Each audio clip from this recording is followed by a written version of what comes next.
here to bring you some more weekly gay frog news. So we're going to talk about some stories, and this first one, we have Kenya could follow Uganda with its anti-gay law, and they got a video to start us off. Muhammad Ali doesn't believe gay Africans exist. He's also a lawmaker in Kenya's parliament. Homosexuality is a Western invention, he claims, and openly gay Africans are liars. You know what's a Western invention? Gay hate. That's a Western invention, and he's just being a Westoid, bringing foreign values over to Africa because actual African values are super pro-gay. That's why he's keen to see his country follow in the example of neighbouring Uganda, which recently enacted one of the harshest anti-LGBTQ laws on earth. Kenya has its own bill, mirroring many aspects of Uganda's law. This is a God-fearing country. It will pass. We are waiting for it like nobody's business. Kenya's so-called family protection bill is currently being vetted by a parliamentary committee, which can then refer it to the full chamber for a vote. Like Uganda's law, the bill includes the death penalty for so-called aggravated homosexuality. Gay sex and promoting homosexuality would potentially be punished with lengthy jail terms. I wish there was aggro homosexuality. I am a pro-aggro homo society. You know who has gay sex? Anyone who touches a butt. That's right. If you ever touch a butt, you're gay. I don't make the rules. I just tell you how it is. But even if I'll be in the hospital, under ICU, I'll ask them to take me to vote for that thing, to kick them out. I think you shouldn't be allowed any rights until you shut the fuck up and you go back into the hospital and you get better until you can stop thinking like a hateful asshole. To kick LGBTQ out of Kenya completely. That is a bill that every single member of parliament is waiting for. Similar moves are also afoot in Tanzania and South Sudan, according to parliamentarians in those countries, suggesting a broad anti-LGBTQ legislative drive across East Africa. Some regional lawmakers frame the issue as an almost existential battle to save African values and sovereignty. And here's the thing. African values are gay as fuck. It's stupid to act like Africa's not super gay too. The only ones who think it's not gay are the ones who don't know their own goddamn history, because all history is gay. The proposed legislation has cast a chill over Kenya's LGBTQ community, who earlier this month celebrated Pride in Nairobi. Unlike in previous years, the event's location was not disclosed in advance out of fear it would be targeted by anti-LGBTQ activists. Yeah, and a big issue here is a lot of this isn't even, I don't think a lot of this even originated locally. I think America deported, once again, our hateful bigotry, and then they're taking it and running it. So I don't think this is like a grassroots thing. I think people just saw what we're doing and they want a little piece of it, and it's just the worst parts of America going overseas. Mary Lise Biubwa was one of the attendees. It's difficult to feel safe even in your own home because you do not know what that looks like anymore. Kenya, not only does our houses not feel like home, but Kenya as a country doesn't feel like home anymore. And so being in an event like this today means we get a brief moment to breathe. Advocates and opponents say the family protection bill has a good chance of becoming law, boosted by Uganda's move as well as well-organised and financed anti-LGBTQ campaigners.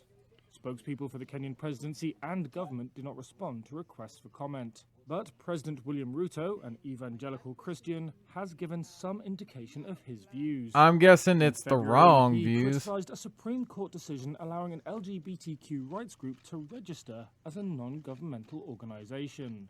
At the time, he said, We cannot travel the road of women marrying their fellow women and men marrying their fellow men. Yeah, he's complaining gay people exist. No surprise there. I'm a Christian. That means I'm here to spread hate. I cannot condone your right to be an asshole. So yeah, this story overall is kind of shitty. I think there are some people pushing back at it. I just hope it's enough to stop these hateful actors and getting their way. I hope overall they fail in their mission.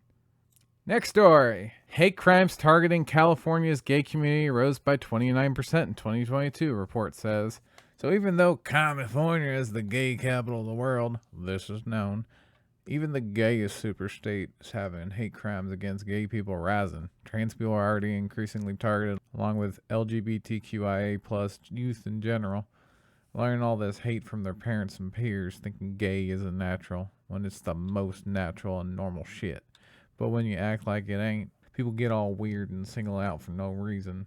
The report, which was released Tuesday and coincides with Pride Month, looked at data and surveys on issues ranging from mental health to public policy.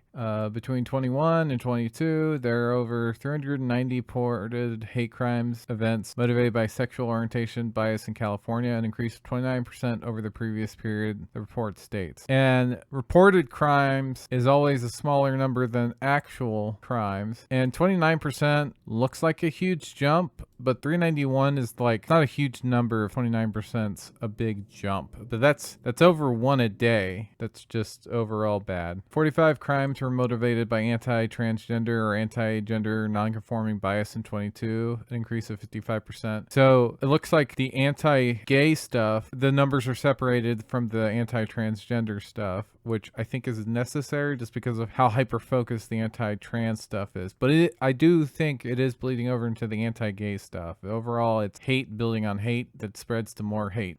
Half of all gay youth have been seriously considering suicide, which we all need to help stop now. Don't let these bullies get away with it. Bully them back into the closet and let gay people be. Gay is normal. So when you think gay isn't normal, it's a thing children go out and pick on because they think they aren't normal and they don't belong. When a lot of the people who are bullying the other kids for being gay, they probably have gay thoughts themselves. So they go extra hard. They go, I'm not gay. See how I beat up this other gay person? So it's, again, these kids seeing their adults act in shitty ways, mirroring it, and then enacting that hate upon other people. Hate creates hate and hurt people. I just, every time you have a situation like this, you always see the cops protect the people who are hating on gay people first. And it's like, I don't know, these people shouldn't even be out here. Look at this dumb shit they're saying. Groomers, pedos, it's all like, you're just making up shit and getting mad at it. Because those gay people would beat them up. Hell yeah, brother. Gay counter-protesters wave pride flags as LA police officers separate them from protesters at the Satakoy Elementary School in North Hollywood section LA on Friday, June 2nd. Yeah, I think I heard about this big anti-gay protest at an elementary school. It's like, what are you doing? You don't belong in school. None of y'all like a lot of these anti-gay people protesting the school, they probably don't even have kids that go to the school. A lot of them just homeschool their kids and they're like, I can't stand gay people, so I'm gonna go yell at them. It's like, you're just wasting everyone's time. The small silver lining in this story is there's this Attorney General Rob Bonta saying he's gonna try and help, and it doesn't say how he's going to, but I wish him the best of luck. As a committed gay ally, I firmly believe that everyone deserves to be safe, healthy, prosperous, and celebrated for who they are, regardless of how they identify or who they love, said Attorney General Rob Bonta, adding that his office is working tirelessly to fight hate crime through a community engagement campaign that he launched in 2021. Okay, good. I wonder what he's doing. All it takes is just one friend who is whatever. It usually helps break up a lot of the mysticism they have against the thing they hate. We need some brave soul to go take one for the team. Bonta says 22 was a record-breaking year for anti-gay legislation nationwide, with over 200 bills drafted in more than 40 states aimed to codify discrimination in classroom, sports, healthcare, and public spaces. That's a bad sentence. Discrimination against any of us paves way for discrimination against all of us, Bonta said. As the country faces an explosion of state legislation targeting gay Americans, it's more important than ever that we fight homophobia, transphobia, and discrimination, not just in our own communities, but across the country. And one thing, especially the anti-trans stuff, when you're so anti-trans, then that means the most targeted anti-trans stuff happens against trans women. When you start hyper focusing on something like gender, that means you have to put that gender in such a tiny box. And anyone who doesn't fit that box will get attacked for not belonging in that box. And it's like, why are you gatekeeping gender? It's really weird. Usually gatekeeping of any sort is some of the worst annoying motherfuckers out there, and they need to just stop it. It's like all you're doing is causing a problem for everyone else, and it's really hurtful, harmful, and you're not contributing to anything good. A lot of bad was happening in the story, but you do have an attorney general who's on the right side. You have an attorney general who's trying to fight for gay people. That's good news. All right, next story. This is one of the fun stories I found. Cool to see how far we've come. Anthony Bowen reacts to "He's Gay" chant on Rampage. The acclaimed member Anthony Bowens recently responds to "He's Gay" chants on this week's edition of AEW Raw. So this is a professional wrestler. Bowens is certainly a proud member of the gay community and has been very transparent about it. He stands as a symbol of hope and admiration for anyone in the community. Alongside his tag team partner, Max Caster, they are one of the popular tag teams in AEW. Meanwhile, during AEW Rampage this week, a segment featured the Acclaimed and QTV took place. This included QTV's female reporter, Harley Cameron. Cameron did an alluring performance and mentioned that she could tell Bowens was into her. However, Bowens made it clear he was not because he's gay. This led to a lot of "He's Gay" chants from the crowd. Ow!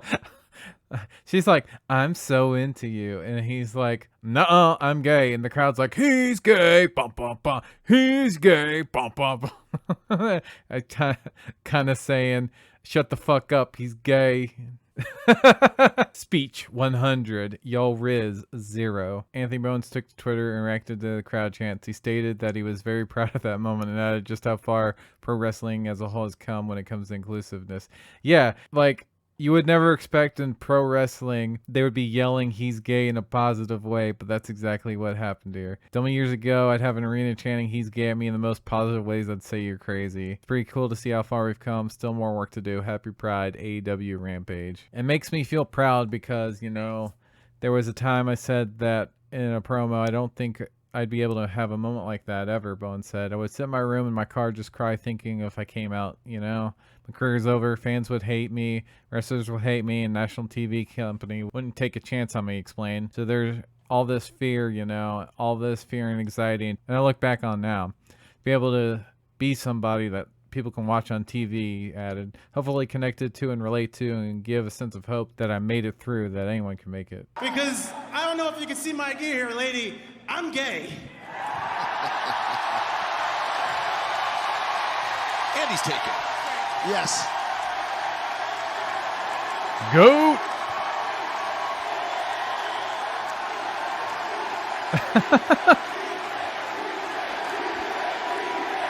Damn, look how happy they are to yell at her. Crowd loves it. Gay groups boycott Charlotte gay bar, saying owners shouted drag queen off stage. This one gay bar keeps saying they're the best spot for gay people in Charlotte, but they had this one they-them performer that's also a person of color who the owner started yelling at. And he's had a history of racism, and this is just thinly veiled hate that he was slinging for no reason. He begins pointing directly and saying, "You're a freak, stop," said Savage, who identifies as his beta drag queen, uses they-them pronouns. "I don't want that on my stage. Get this freak off my stage. You're not welcome here." But it also alleges that the bar owner has a history of aggression and racism, which has caused repeated harm to black and brown members of the gay community. I wonder if it was not just a trans thing, but a racist thing that led him to kicking them off stage. Savage is a person of color, and although Savage does not accuse Edwards of making racist remarks Saturday, both they and the boycott letter said his alleged outburst again displayed his contempt towards BIPOC members of the gay community. I wonder if this is both racism and transphobia. Who knows, but the boycott does seem like the right thing to do and get him to correct his behavior. His ass should not be tolerated, and he doesn't belong in any gay spaces if you're going to push people back because of their identity. It goes against everything in the LGBTQIA plus community. Even told a black guy his look was rude and inappropriate, which is the exact opposite. because his ass is the one who should shut the fuck up and go think about what he did. When asked for other examples of incidents involving Edwards, the Observer was referred to online reviews for the bar at 316. Nearly 200 reviews of the club on Google, more than 24 accused of racism, although several have been posted just this week, many are older. One from about 6 years ago was posted by a 31-year-old black male, recent MBA graduate, claims he was refused a soda by the owner and told that my look was rude and inappropriate. Without thinking, I attempted to apologize before I could finish my apology. I was told to leave. As I'm leaving, I am given a lesson on how my look came across. It was a reenactment of negative African American stereotypes. How the hell are you going to look rude and inappropriate in a gay place? Isn't that the place where you should mostly look rude and inappropriate? Everyone should be allowed to look however the fuck you want in a gay bar. It's so fucking weird. He doesn't deserve to have his business, and he doesn't deserve to have any authority over anyone. Luckily, the community's getting together and dissuading any other drag performers from performing out there.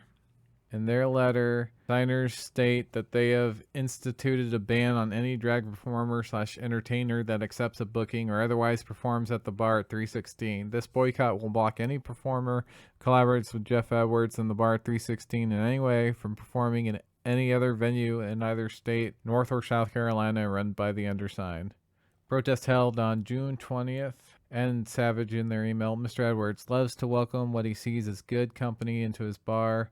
He wants white skinny men. Anything other than that, meaning if you're bigger white man or skinny black man, you'll be given a less than acceptable experience. So this motherfucker is using his bar as a place to pick up twinks, it sounds like. Ew. Why the fuck are you using your bar to, like, pick up people? That's so disgusting. He shouldn't own a bar at all. I think someone else needs to take over this place, because I still like the idea of this being a safe space and gay bar, but this motherfucker needs to not run or own anything. Ew. I feel gross now. Twinks better run! Next story. Utah gay rodeo returns after 19 years, brings competition belonging to queer country community. In traditional rodeo, gay competitors don't feel welcome often. Gay rodeo exists to fill the gap. Yep, I'm totally for this. The rodeo should be for everyone, I think. There's this gay rodeo that started back in the 70s in Reno, and that led to the Utah Gay Rodeo Association in 89, that eventually disbanded in 06. But they got back together in 2016 and finally had enough funds to do a rodeo this year, and this sucks, because that means I finally have a reason to want to go to Utah. Again, moments after contestants had raced to pull a pair of tighty-whities onto the goat that was tethered to a cinder block where a drag queen sits, and shortly before competitors began riding bucking steers, Janelle Jennison sat down on the Civil Meadow riser facing the dirt arena at the Golden Spike Event Center. You know, I think you can do this anywhere. You don't need a real goat. You can just dress someone up as a goat, and you have the event where you're trying to throw underwear on the person dressed as a goat. But I'm totally for goat wrangling where you have to dress them up in silly outfits. Jennison, 29, had been in the rodeo world most of her life. She competed as a barrel racer, a sport in which the horse and rider race around a series of barrels for more than a decade since she was a kid, yet she'd never been to a rodeo like this. I grew up where calling something gay was a slur, and it was just a normal thing, she said, wearing a wide-brimmed hat and a plaid shirt buttoned to her neck. It was unheard of to see or hear anyone that was queer. It was even more unheard of for the entire rodeo to be queer, but this one, the first one held in Utah in 19 years, was certifiably gay. But mixed with nostalgia for rodeo, a pastime many here lost or felt ostracized from after coming out, these competitors and spectators, we got ghosts in the audience. These competitors and spectators also felt a sense of belonging and relief to be among their people.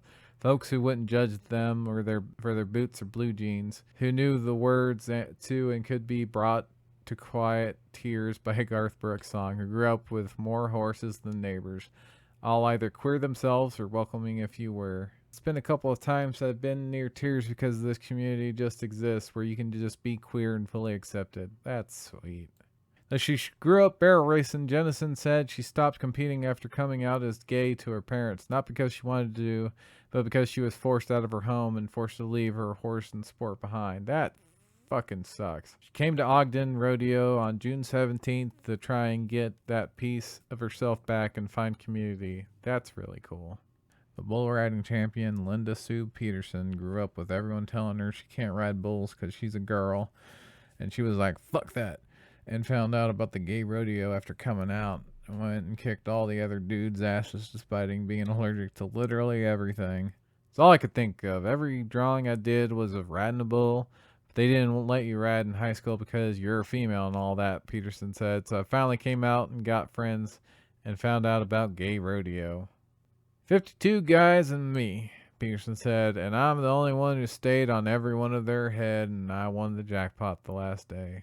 That year, in 94, she placed second at the International Gay Rodeo Association Bull Riding Finals. That's my point about not separating the genders for sports. Here's a woman competing with everyone else, and she's the second best. That's what I mean by like sports that gender doesn't matter. There's no reason to separate. Like NASCAR also allows women and men to compete. So you've got a couple female NASCAR racers, which it makes sense to not separate NASCAR by gender because it's a fucking car you're racing. There's like no physical barrier. In fact, disabled people should be able to do it too. As long as you can drive the car, you should be able to compete. Linda had to give it up because of a mass harassment campaign at her work. But because of all of her work in the gay rodeo community, she was awarded the Grand Marshal to the event. This rodeo has all the normal rodeo stuff, plus a few gay rodeo events like steer decorating, goat dressing, and the wild drag race. And at the grand entry, they have a riderless ceremony to honor all those who have died from either AIDS or cancer. Sounds like they didn't make enough money to do another one, which part of that is because no one's fucking heard about it until today, and it happened in the middle of June. I think they just need better advertising, because this would have been awesome to go to, and I hope they're able to do more of them. New figures reveal scope of military discrimination against gay troops with over 29,000 denied honorable discharges. All right, we got a video to go with this. Elaine Rodriguez's plans for her life fell apart more than 3 decades ago when the Navy veteran was kicked out of the military for being gay. She's not alone. From World War II until the repeal of Don't Ask, Don't Tell in 2011, an estimated 100,000 service members were discharged because of their sexuality.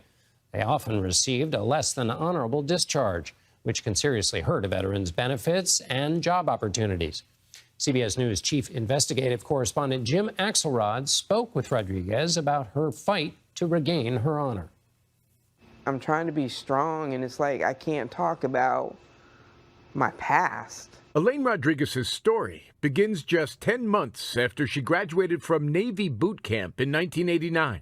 The pride she felt that day evaporated when confronted by a naval investigator asking her about her sexuality. How do you handle that? The best way I could. I just denied it. In the pre-Don't Ask, Don't Tell witch hunt days, Elaine's initial denial only intensified the investigation. I just threw my hands up in the air, and I just said, you know what? Yes, it's all true. She was given an other... So I thought that's what was going on. This is a lot of leftover damage that was done by how anti-gay the military was for a long time. Because back in the 90s, I think it was Clinton, that in order to be better, instead of just rejecting gay people, they're like, you can be gay and in the military, you just can't talk about it. And we find it out, make your life fucking hell, but we won't talk about it. And this is the unfortunate damage that comes from it. So this is a good lesson in why we need to stop hate and bite it in the butt, or you'll literally have decades of damage we have to undo because of it. Than honorable discharge. Her DD-214, the discharge document, cites misconduct, commission of a serious offense, as the reason. The career Elaine envisioned was over before it started. She lost all her benefits and was shut out of a new dream. I can't be a police officer like I wanted to because of my DD-214. Yeah, they messed up my life. Cases like Elaine Rodriguez's, These aren't isolated cases, are they? No, they're not isolated at all. Senator Kirsten Gillibrand, who successfully fought to get Don't Ask, Don't Tell repealed in 2010, This is a policy that is corrosive. is frustrated that more than 12 years later, the Pentagon still hasn't made it right for thousands of gay vets. Why are these vets still having to fight for discharges they deserve and benefits that they've earned? Because the DoD has been fighting us every step of the way. Christy Bagelow runs a nonprofit that helps all veterans seeking discharge upgrades. The burden is... I also think we have Republicans that are just being spiteful assholes coming in and just preventing any of this from going on like it normally should. They're just coming in and probably backing the Department of Defense to just not give out benefits, because there's one thing Republicans love doing, it's fucking over our troops. Completely on the veteran to prove to the boards that the military did something wrong or that there was an injustice. The Pentagon told CBS News there's an easy 2-page application veterans can fill out. I don't recommend that. You're very unlikely to get an upgrade based on a 2-page form. In 2017, Elaine got her discharge upgraded to general. Still not the honorable she wants. What is the answer to that? They said because I lied. And the language, misconduct, commission of a serious offense, that didn't change. All right. It is always moral to lie. Like, people think it's immoral to lie, but when it comes to protecting yourself and your safety, it's always moral to lie. So saying, we're not giving you benefits because you lied, fuck you. You lie all the time. You're the fucking military. It's your job to lie to the American people. Not very many people know that I was in the military. Not very many people even know that what happened to me. It hurts. You made a choice to serve. I did. I made a choice for this country, and they didn't accept me because I'm gay. And Jim Axelrod joins me now for more. Jim, why did the review board tell Elaine she couldn't get the honorable discharge? Well, what they cited as the primary reason was this failure to tell the truth. In other words, making a false or misleading statement to the officer 27 years before when there was the initial investigation. So she had said to them straight up, look, I was scared to death in 1990. But now it's 2017. Don't Ask, Don't Tell had been repealed, John, don't forget, by 6-7 years by then. In other words, no longer was it the law of the land or the regulation for the military that they could assess or target somebody's sexuality in assessing their fitness to serve. And yet, despite all of this, Elaine still cannot get the discharge upgrade that she deserves and the benefits that she has earned. And what has Senator Kirsten Gillibrand done on this issue? Well, you know, Senator Gillibrand was very active in the initial repeal back in December of 2010. She wants to get what she calls a tiger team together, which I suppose is a team of people, experts in things like how do you handle this from a bureaucratic standpoint? What computer codes do you need to be able to assess all of this? Plus, dealing also with the Pentagon that she says, I asked her a very interesting question, you know, was it bureaucratic inertia that has prevented all of this, or is it lingering homophobia? And she said she thinks it's the latter. Yep. So she's addressing things in a very practical way, but also dealing with this larger issue of a systemic problem. Now, I have an instinctual feeling that I don't like Kirsten Gillibrand, and I can't remember why. I just like, I feel like I don't like her. I can't remember why. But here's one instance where she's doing something good, and we should always support that. But I'm like, what is it about you I don't like? I cannot remember, but I'm just like cautiously optimistic about her right in this one instance. That she thinks springs from the Pentagon. That's fascinating. Jim Axelrod, thanks so much. Even though gay discrimination in the military ended over 10 freaking years ago, they still can't get an honorable discharge just because of blatant homophobia. There's people still in charge that don't want gay people to have equal treatment to anyone else, and they're the ones in charge of all these discharges. We have to do everything we can to push back against their hate and let people be people. They lost the fight, and now they're making it our problem. Because being anti-gay is a everyone problem. Without honorable discharges, you can't get the benefits that they're all entitled to from serving. Veteran jailed for being gay is still a felon. We welcome you back to CBS Mornings. We've got new reporting in our investigation of veterans who were discharged because of their sexuality and are struggling to clear their records. From World War II until the repeal of Don't Ask, Don't Tell back in 2010, an estimated 100,000 LGBTQ plus service members were kicked out of the military. While many walked away with less than honorable discharges, some faced even harsher consequences. Chief Investigative Correspondent, that would be Jim Axelrod, joins us at the table with more on this story. These stories are hard to believe to me. Good morning to see you, Jim. This one's going to get even harder. Good morning. We've been profiling veterans still paying the price for a policy that is no longer the law of the land. Denied certain benefits, unable to pursue certain jobs. But few have paid a more severe price than the vet you're about to meet. The military didn't just boot him for being gay. The military put him in prison.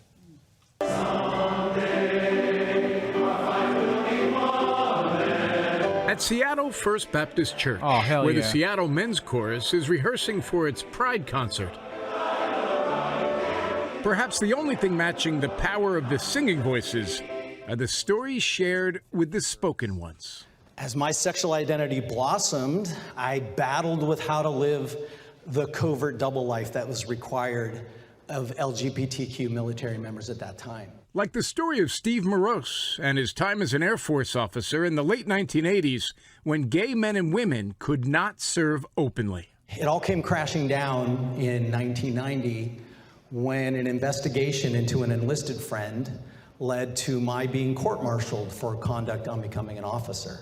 The son of an Air Force Master Sergeant, Morose had an excellent record until the Air Force discovered he was gay and charged him with 3 counts of consensual sodomy and 2 for conduct unbecoming an officer.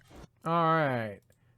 If there is a crime for something consensual, it's a bullshit crime. Immoral and shouldn't exist. There shouldn't be a crime against consensuality.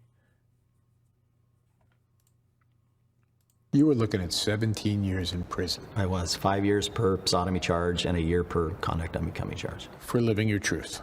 For being me. Right? It wasn't uncommon then for gay service members to be court-martialed and thrown out of the military.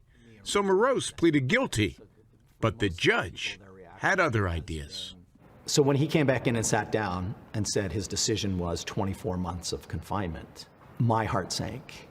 Because, again, I thought my military life was over, but in that moment, I thought my life was over.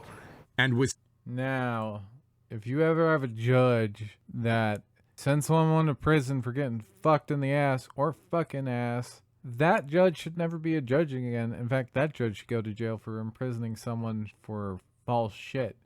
We should definitely charge judges more for making the wrong decision and ruining people's lives. That they should be held accountable for being bad at their job and ruining other people's lives.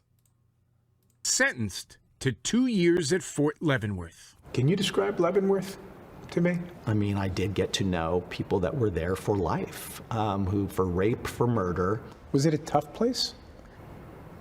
It's a prison.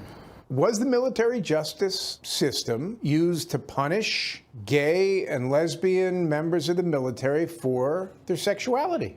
100%. Retired Lieutenant Colonel Rachel Van Landingham is a law professor who served 24 years in the Air Force.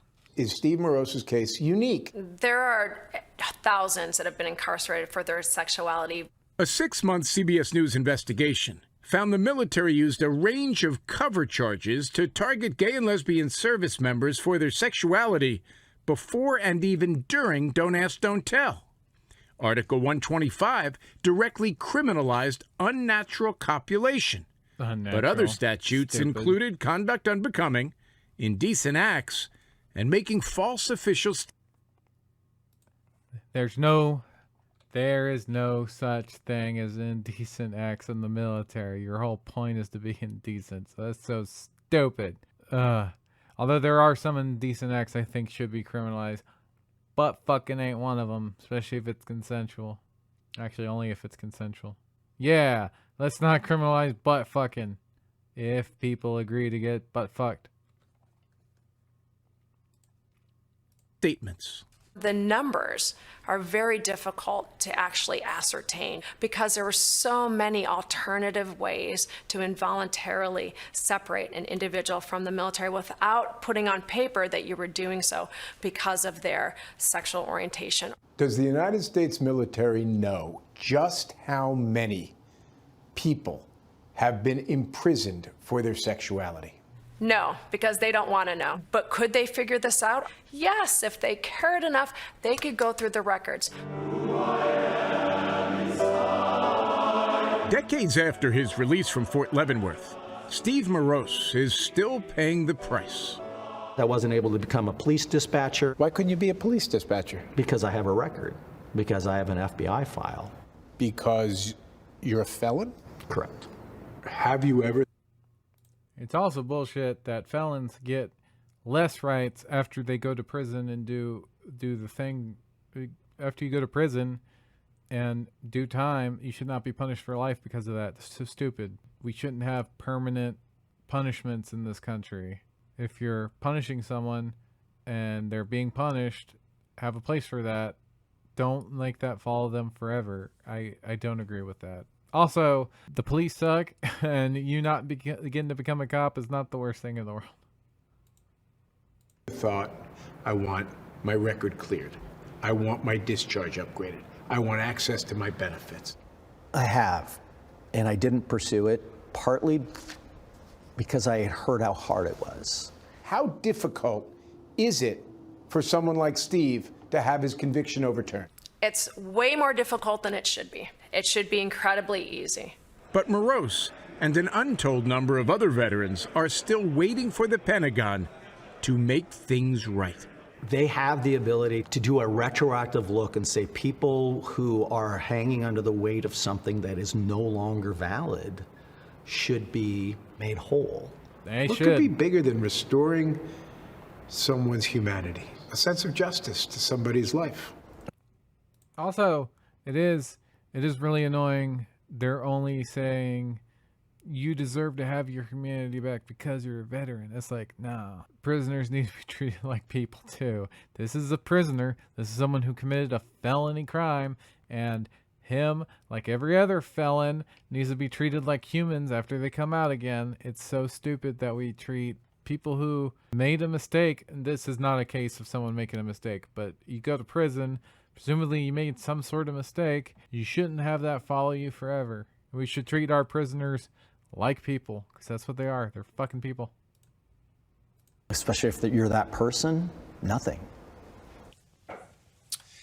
In a statement to CBS News, a Defense Department spokesperson said, as they always do, it would be inappropriate to comment on a specific case, adding the department cannot legally, quote, set aside a conviction once appellate review is complete. The spokesperson also encouraged veterans who believe they were wrongfully discharged to reach out to the applicable review board to determine their eligibility for relief. That I will tell you what the Pentagon continues to do is decline our request to sit down and answer some questions about what is a fundamentally broken process. But I like how you phrase it, as they always do. We cannot comment at this time. But if the Pentagon can't do anything to overturn this, who can?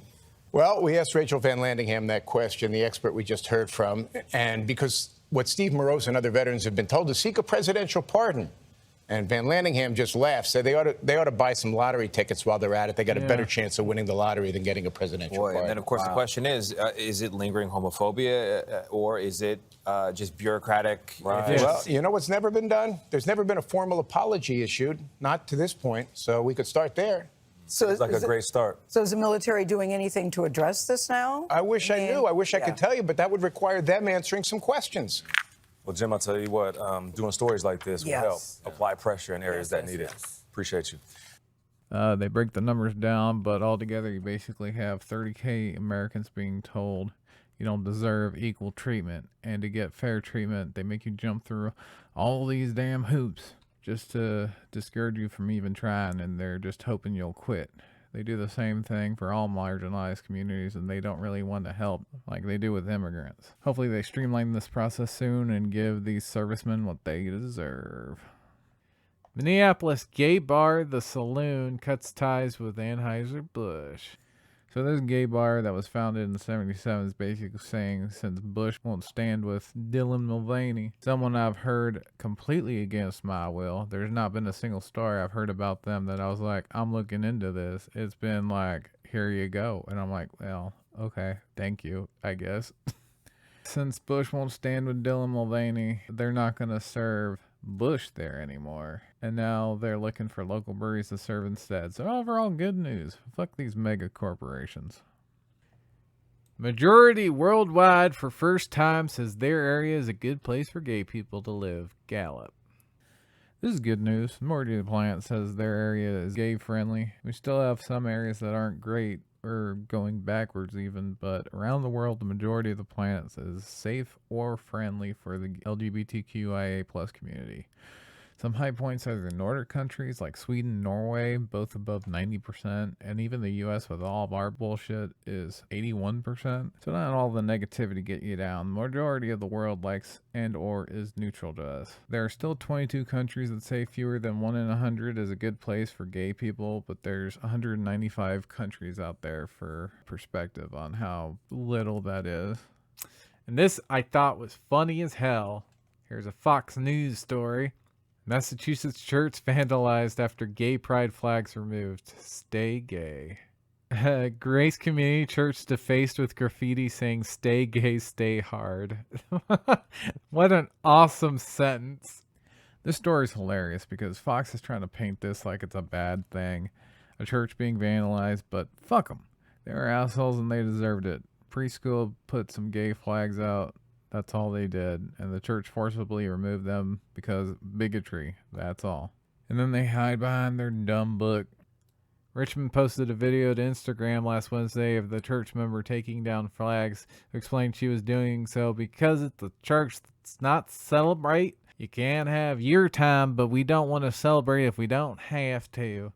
We don't want you putting your gay in front of our face, so we're going to go out and hate on your flags, and then you can't come in and disgrace our church with your gay. And I'm like, yeah, we can. What you going to do about it? Be gay. Stay hard. You know, that's a double entendre, really. We're also a church that believes in the Bible, the woman added. We have freedom to do both things.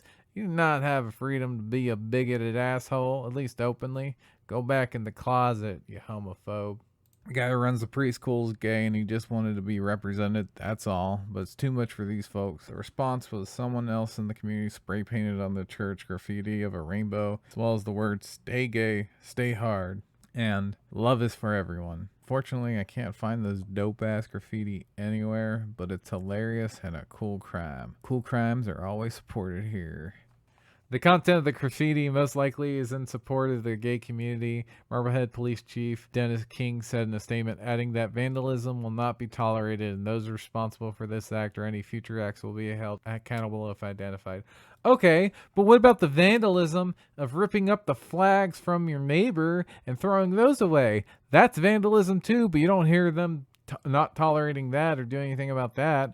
This is some bullshit. Fucking cops being cops again. The owner of the preschool, of course, saying that he never wanted this, and I get he's trying to protect his business inside of a place that's owned by bigots, but I completely disagree with him. This is an appropriate response to people acting like assholes, and of course the church ended the lease with the preschool, and it's obviously because he's gay and this country won't protect him. The elders of Grace Community released a statement on their website explaining their side of the story, told Fox News Digital that the daycare was never under eviction, and they are striving to show God's abundant grace in the matter and hope to continue serving the Marblehead community for generations to come. Well, if you want to be pro-God, be pro-gay. We are a politically and culturally diverse congregation. For this reason, we do not put signage for many things, even good things, on church front. Grace Community Church told Marblehead. We generally steer clear of any displays that may be interpreted as political. As a church and as a landlord, that's our right. Civil liberties also apply to churches and means we extend the respect in all directions. Fuck you. Hating a pride flag because you think it's political is political. Your hate is not protected speech, in my opinion. You should shut the fuck up and not rip down flags you don't like if they're not hurting anyone. Pride flags don't hurt no one. They're not symbols of hate. You're being an asshole. Fuck you. But good job, Rainbow Vandals. May we all stay gay, stay hard. And thank you for coming along for another episode of Gay News. I'm the Colonel, signing off.